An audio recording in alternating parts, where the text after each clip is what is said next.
Hi creators and escapers, Justin here for another quick update about how everything's going with Create and Escape's latest projects. We're working hard on the accidental death of an anarchist, which is coming up on the 28th of May at Games Transform. There's a link down in the bio. Which will also be running at Bristol Transformed a little bit later on in the year, in June. It's coming on well.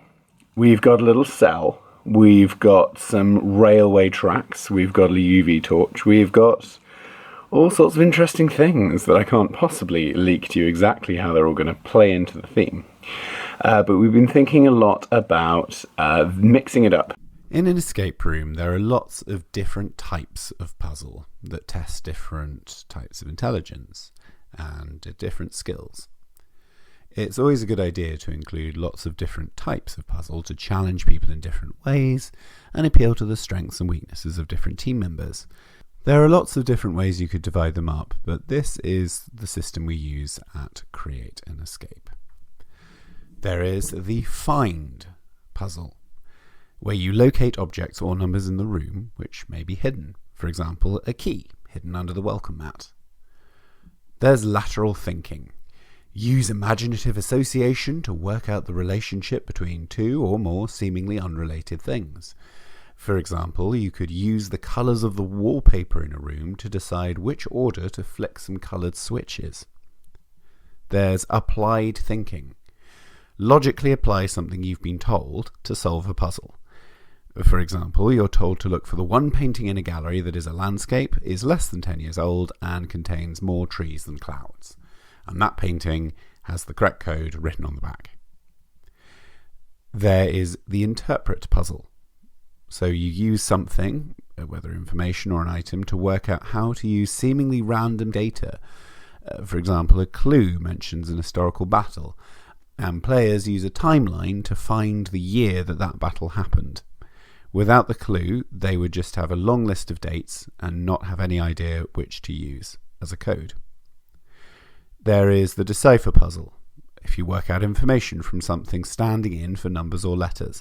For example, you could have your players use a book to translate hieroglyphics into a clue. There's word use.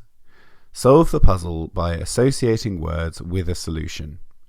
So that could be a classic riddle, for example, where the answer points you to the correct medallion to open a door. It could be Bilbo's riddle from The Hobbit, which talks about a mountain. Well, you use the medallion with a mountain, you hold it next to the door, and that works. There's arithmetic.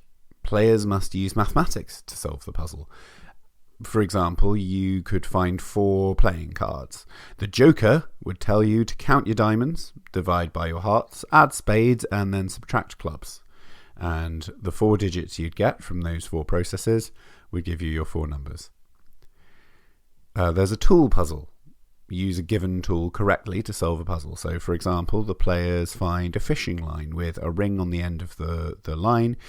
They use it to catch a gnome, which has a hook on his hat on the other side of a pond.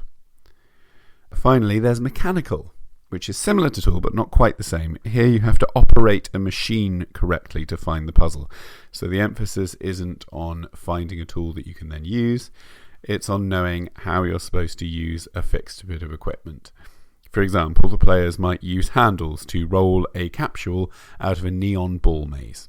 Like I say, there are quite a lot of different ways you could organise your puzzles, and we go into more detail about how some of the different ones work, and the differences between different types of, for example, tools. But this is a good rule of thumb, and if you've got a mixture of all of these different sorts of puzzle in your game, you're probably looking at a nice varied experience. I think that's about all we've got time for this video, so I hope that the explanation of the different puzzle types has been helpful and interesting to you, whether you're a designer yourself or you're just looking at how we think about things when we design our rooms. Now, most importantly of all, Games Transformed is coming up very soon, so the link's in the description. Do come along if you're in London or if you're coming to London at all.